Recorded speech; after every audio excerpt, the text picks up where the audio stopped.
Anda kembali menyaksikan program Bincang-Bincang Pastoral. Kali ini bersama saya Festi dari lokasi Rumah Kefikepan Labuan Bajo. Sobat Media Komsos, Bincang-Bincang Pastoral pada awal bulan ini pernah membahas tentang Sinode Gereja Universal yang telah dibuka oleh Paus Fransiskus tahun ini dan akan berlangsung sampai tahun 2023 nanti. Kali ini kita kembali membahas Sinode Gereja Universal, khususnya kita bahas bagaimana tahapan atau proses sinode itu dilaksanakan di tingkat Keuskupan Ruteng. Telah hadir bersama saya Direktur Pusat Pastoral Keuskupan Ruteng, Romo Martinchen PR. Selamat pagi Romo. Selamat pagi Festi. Apa kabar Romo pagi ini? Sehat dan mantap di Kefikepan Labuan Bajo. Ya, di kota super premium. Ya, luar biasa Romo.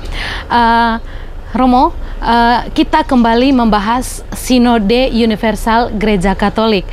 Mengawali bincang-bincang ini mungkin bisa diberi gambaran sekilas lagi tentang proses Sinode Universal ini yang berlangsung selama 3 tahun ke depan, Romo.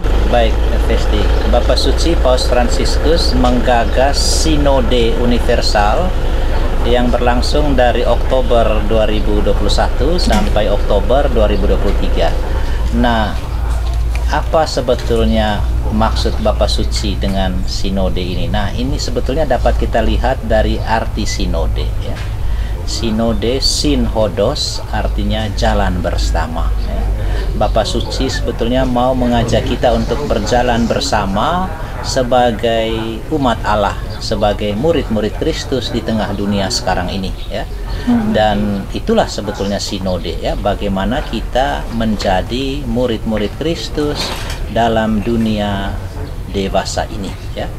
Nah, karena itu ada 3 hal penting yang Bapak Suci tekankan dalam proses jalan bersama ini. Yang pertama, supaya jalan bersama ini semakin menguatkan persekutuan kita, ya. Jadi persekutuan kita jadi gereja pada dasarnya adalah persaudaraan, persekutuan yang bertolak dari persekutuan kasih Allah Tritunggal, ya. Lalu yang kedua, persekutuan ini terwujud kalau terjadi partisipasi, ya. Itu berarti seluruh umat terlibat, ya, dalam kehidupan gereja. Karena itu Bapak Suci juga mengajak kita untuk meninggalkan klerikalisme, ya, di mana gereja kita terlalu tergantung pada para pelayan tertabis, pada para imam, uskup. Dia mengajak supaya semua umat siapapun dengan segala talentanya itu diajak untuk terlibat. Lalu yang ketiga, Bapak Suci kemudian mengajak kita untuk bermisi, ya. Jadi hanya kalau kita sudah merasakan cinta Allah dalam persekutuan kita, dengan itulah kita juga bisa memberi kesaksian. Gereja ada bukan untuk dirinya, tapi dia adalah sakramen, tanda kehadiran Kristus di tengah dunia. Karena itu Yesus juga bilang pada kita semua, jadilah terang, jadilah garam dan ragi dunia. Jadi kurang lebih itu tema penting sinode kita, Festi. Dan untuk prosesnya itu mulai dari nanti tingkat bawah, ya, dari keuskupan, dan di keuskupan itu mulai dari paroki-paroki, bahkan di KBG, lalu nanti ke tingkat nasional di tingkat kita misalnya KBI, lalu nanti tingkat konferensi wali gereja benua-benua, macam kita ya Asia, baru nanti yang terakhir bulan Oktober 2023 itu di Roma, tingkat para uskup dalam gereja universal di Roma, ya. Itu kurang lebih proses. Baik, terima kasih Romo. Di Keuskupan Ruteng, proses sinode ini persis bersamaan dengan evaluasi implementasi sinode 3 Keuskupan Ruteng. Bagaimana proses ini bisa disejalankan Romo dengan proses sinode universal yang akan berlangsung 3 tahun ini? Oke, baik. Bapak Uskup Siperi dan kami dalam diskusi intensif melihat bahwa sebetulnya apa yang menjadi visi misi Bapak Suci tentang Sinode Universal dan juga prosesnya itulah yang sebetulnya sedang kita jalankan juga di keuskupan kita, ya. Jadi kita selama ini sedang dalam proses jalan bersama untuk menjadi gereja, ya, untuk mewujudkan berbagai program-program pastoral di berbagai bidang. Lalu yang kedua, kita juga selama ini sudah berjalan bersama dalam berbagai level ya. Mulai dari tingkat paroki, KBG, lalu ke Fikepan dan keuskupan. Nah, misalnya sekarang ini kita sedang mengadakan evaluasi program pastoral paroki di level ke Fikepan. Jadi jalan bersama ini sebetulnya sudah kita buat dan temanya juga sudah kita atau sedang kita diskusikan.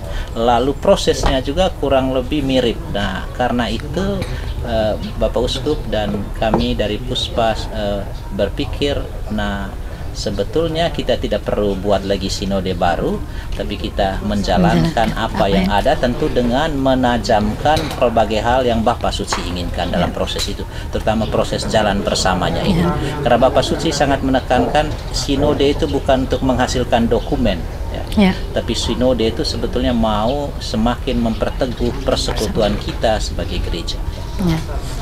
Baik, Romo, dalam proses implementasi kita di keuskupan, terutama saat Romo ke Fikepan, kira-kira Romo saat menjalankan itu apa-apa saja yang disurvei dan hasil dari survei itu seperti apa, Romo, bagi keuskupan kita ke depannya? Oke.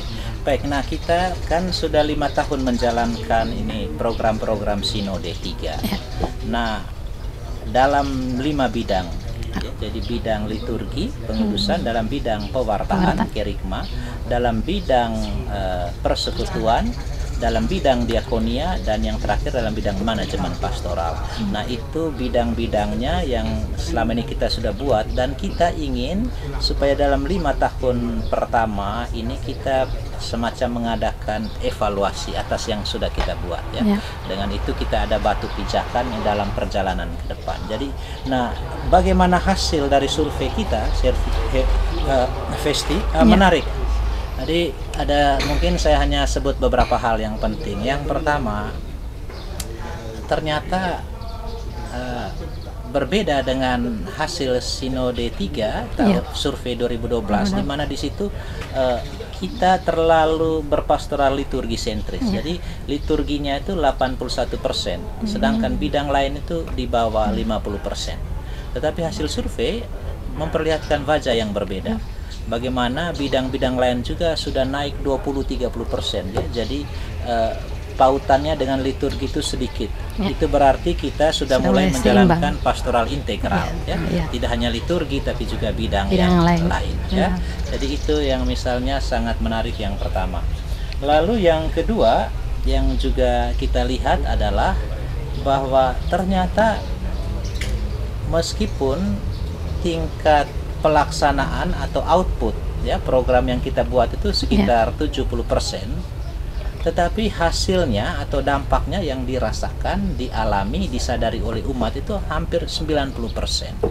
Itu berarti apa yang kita buat belum optimal ternyata menghasilkan yang sangat maksimal.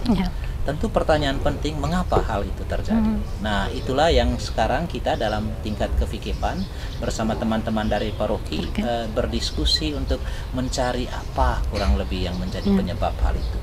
Lalu yang ketiga juga Festi, yang menarik, kita menemukan ada beberapa program pastoral yang rupanya selama ini belum terlalu kita galakan.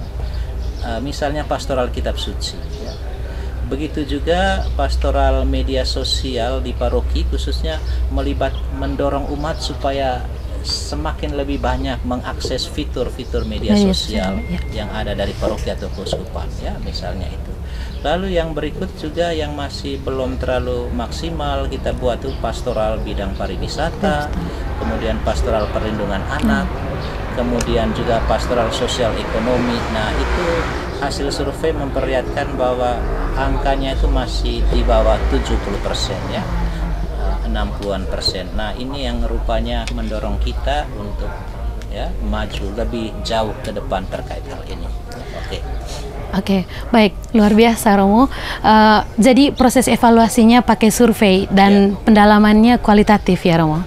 Iya, jadi kita survei kuantitatif lalu pendalamannya kualitatif lewat FGD. Oh iya, oke, baik. Pertanyaan lanjutan terkait dengan survei ini Romo. Survei ini selama ini melibatkan siapa saja? Apakah DPP, umat, atau siapa-siapa saja yang terlibat Romo?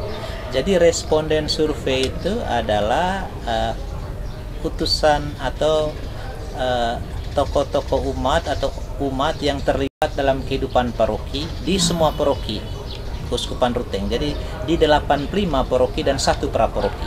Jadi dan jumlah responden yang kita ambil itu hampir sekitar 900 orang ya. Jadi secara dalam perhitungan itu sudah angka yang cukup bagus ya, untuk satu penelitian. Ya, luar biasa Romo. Baik, Romo, terkait dengan Sinode Gereja Universal, seperti apa hasil survei ini akan diolah? Ya, oke. Nah, hasil survei ini sekarang kita dalami lebih lanjut dalam diskusi-diskusi FGD, terutama nanti untuk melihat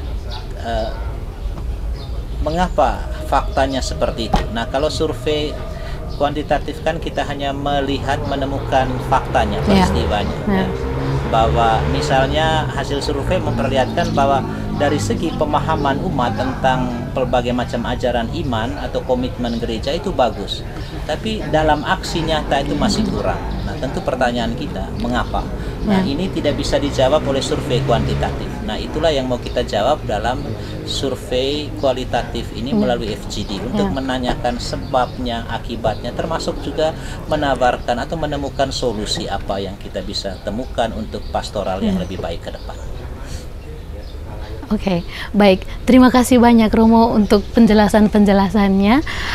Sobat Media Komsos, dari perbincangan tadi kita mengenal proses sinode sebagai gerak bersama seluruh gereja untuk menanggapi isu-isu aktual kehidupan gereja, sehingga gereja tetap melangkah dengan kokoh, melangkah dengan kuat menghadapi arus pergerakan zaman.